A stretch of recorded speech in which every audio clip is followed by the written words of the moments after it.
Masuk topik nombor 3, elektrik. Bab elektrik ni bab yang dah pernah belajar waktu form 2 dengan form 3. Cuma yang tu simple-simple je lah elektrik yang waktu form 2 form 3 tu. Cuma yang form 5 ni dia ada benda baru sikit lah nak kena introduce. So yang pertama nak cakap pasal medan elektrik. Medan elektrik tu dalam bahasa Inggeris electric field lah. So apa maksud medan elektrik? Dia adalah kawasan field kan, kawasan area sekitar suatu zarah yang bercas di mana sebarang cas elektrik yang berada dalam kawasan tersebut akan mengalami daya elektrik, electric force lah. So kalau kita letak sesuatu benda yang bercas di dalam medan elektrik, di dalam kawasan, maka medan zarah bercas tu akan mengalami daya elektrik. Dia sama konsep macam medan graviti, gravitational field. Kalau kita letak sesuatu objek yang ada jisim, yang ada mass di dalam medan graviti, maka objek tu dia mengalami daya graviti, daya tarikan graviti. Kalau dia ada dalam medan graviti lah. Kalau yang ni medan elektrik, maka kita kata dia mengalami daya elektrik. Bukan semua benda akan mengalami daya elektrik, hanya zarah bercas saja. Kita tahu bila zarah bercas ni sama ada positif atau negatif. Kalau dia neutral, dia tak mengalami daya elektrik. Daya elektrik ni maksudnya tolak atau tarik yang melibatkan elektrik lah. Ada lagi satu kita panggil medan magnet. Medan magnet pula kawasan juga di mana suatu bahan yang bermagnet. Maksudnya bahan yang boleh ditarik oleh magnet, di mana kalau bahan kita letak dalam medan magnet tu dia mengalami daya magnet, mengalami daya tarikan atau tolakan magnet. Tu masuk medan lah secara umumnya. Tapi hari ini kita just fokus kepada medan elektrik, iaitu zarah yang bercas kalau duduk dalam medan ni dia mengalami daya elektrik. So kita kata dah dia ada dua jenis cas, positif dengan negatif. Positif ni selalunya datang daripada proton lah, nukleus. Manakala negatif datang daripada elektron. Yang tu saja yang wujud dekat dalam dunia kita ni yang mempunyai cas, proton dengan elektron saja. Yang lain semua neutral lah kebanyakannya. Okey, so kalau dia bercas positif, kita nak tahulah dia punya medan dia macam mana. Sekeliling dia ni daya dia macam mana? Daya dia menolak ke? Daya dia menarik ke?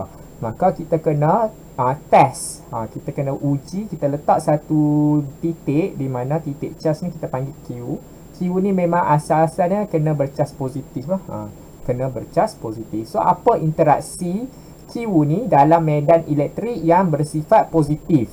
Yang bersifat positif. So kita tahulah daripada form 2 dulu, kalau positif dengan positif dia akan menolak, repel kan, menolak. So daya dia menolak lah. Daripada positif ni dia akan tolak Q.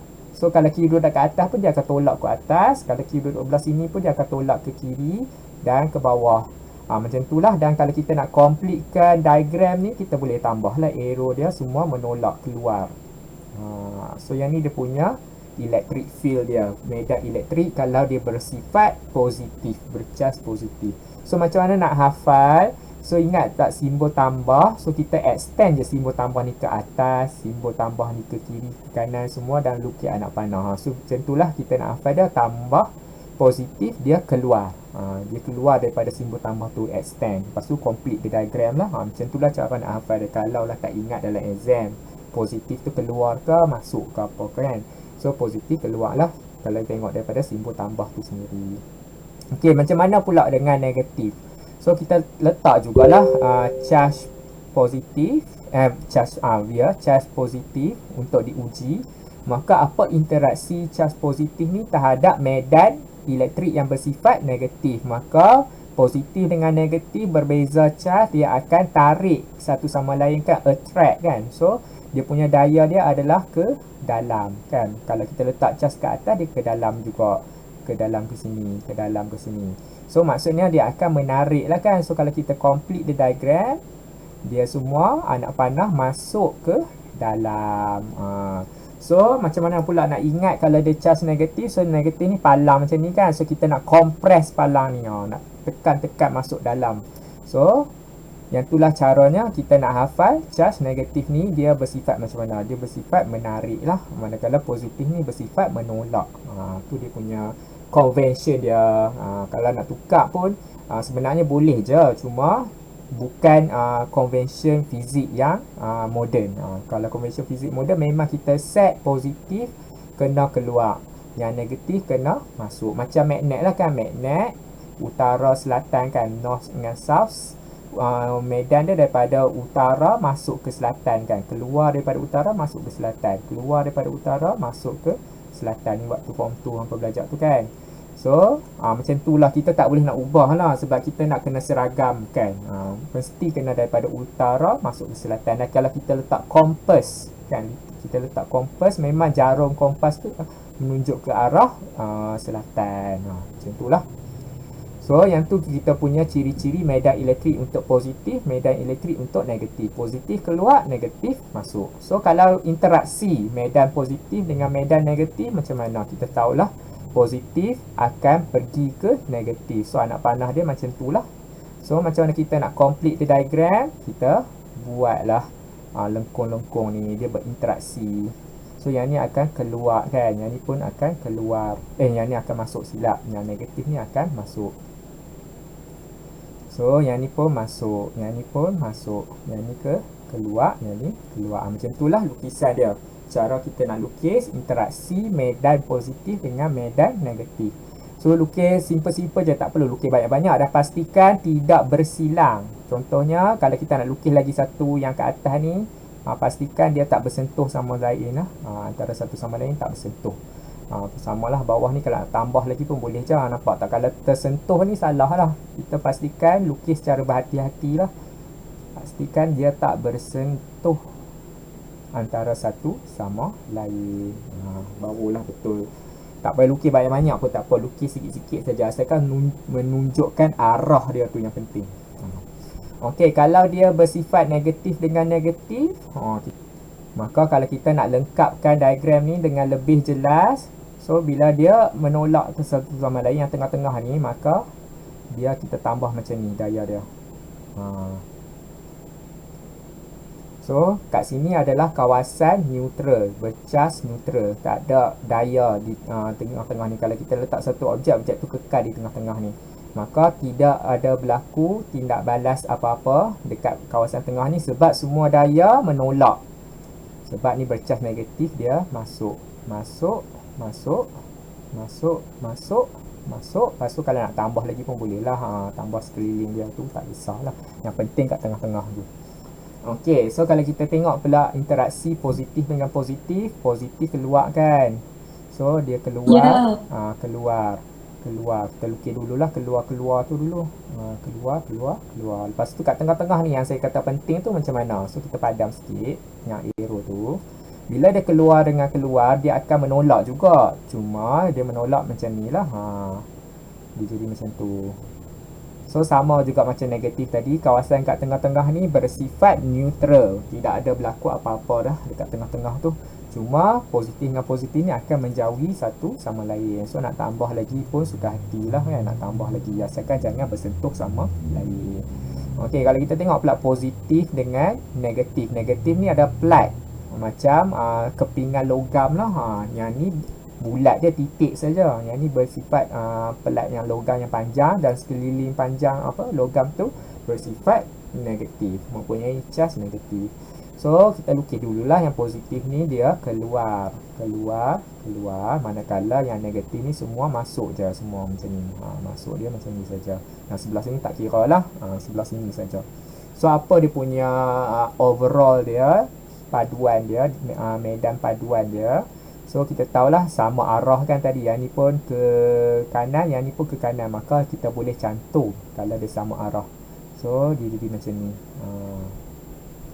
So kita cantum je lah medan magnet kita ni, sebab dia sama arah, kita boleh cantum. So cantum-cantumkan. Pastikan anak panah tu tunjukkanlah, dan jangan bersentuh antara satu sama lain. Macam itulah, kalau dia sama arah kita boleh cantum-cantumkan. Okey, kalau yang ni positif dengan negatif, okey, positif semua keluar kan, negatif masuk. Dan kita tengok sama arah, maka kita boleh cantumkan line-line tu. Kalau dia sama arah, kita boleh cantumkan. Pastikan buat dengan garis yang betul lah. Jangan bersentuhan antara satu sama lain. Dan kalau nak tambah ke atas pun boleh. Nak tambah ke atas sikit pun boleh. Macam tu lah. So kita ulang balik yang asal ni, yang positif dengan negatif ni. So positif kita lukis dulu keluar. Yang negatif kita lukis masuk. Lepas tu kalau kat tengah-tengah ni sama arah, contohnya yang ni keluarkan ke kanan, yang ni masuk pun ke kanan, maka kita boleh cantumkan line tu. Cantumkanlah banyak-banyak pun boleh, nak cantum satu saja pun boleh lah. Okey, yang negatif ni kita lukis dulu dia masuk. Yang ni pun masuk. Dan kita tengok yang tengah-tengah ni, kawasan tengah-tengah dia tu, dia bertentangan satu sama lain kan. Satu masuk ke kiri, satu masuk ke kanan. Maka kita tak boleh nak cantumkan. Cuma kita kena buat dia tak bertembung sampai bila-bila. Tu maksud dia line ni yang saya buat lukis naik ke atas ni. Maksudnya kalau lah line ni berterusan sampai ke atas, sampai bila-bila pun dia orang tak akan bercantum kan. Yang itulah tugas dia. Samalah dia tak akan bercantum juga kot bawah juga. Okey, yang positif pula lukis dulu keluar. Maka kat tengah-tengah tu macam mana? Yang ni keluar ke kanan, yang ni keluar ke kiri, tak sama arah, bertentangan. Maka kita kena lukis dia tak bertembung sampai bila-bila kan. So kita kena naikkan dia ke atas. Ni pun naikkan ke atas. Samalah, turunkan ke bawah. So positif dengan negatif, kalau dia melibatkan pelat dia semua masuk secara seragam. Kalau yang positif ni yang berbentuk titik ni, dia keluar sekeliling kan. Dia keluar sekeliling. Yang ni masuk secara seragam. Maksudnya ada line lah. Maka kalau kita tengok kat tengah-tengah dia tu sama arah, maka kita boleh cantumkan line tu. Samalah kalau dua-dua pelat. Dua-dua pelat lagi mudah lah. Kita macam lukis satu line. Lepas tu kat atas nak tambah pun boleh. Nak tambah ke atas dengan tambah ke bawah. Pastikan tunjuk anak panah daripada mana ke mana. So faham tak tentang medan elektrik ni? Faham cikgu. Very simple je kan. Very simple. Ya. So tak payahlah kita susah-susah nak fikir macam mana. Fikir saja positif tu, simbol dia tambah, dia keluar.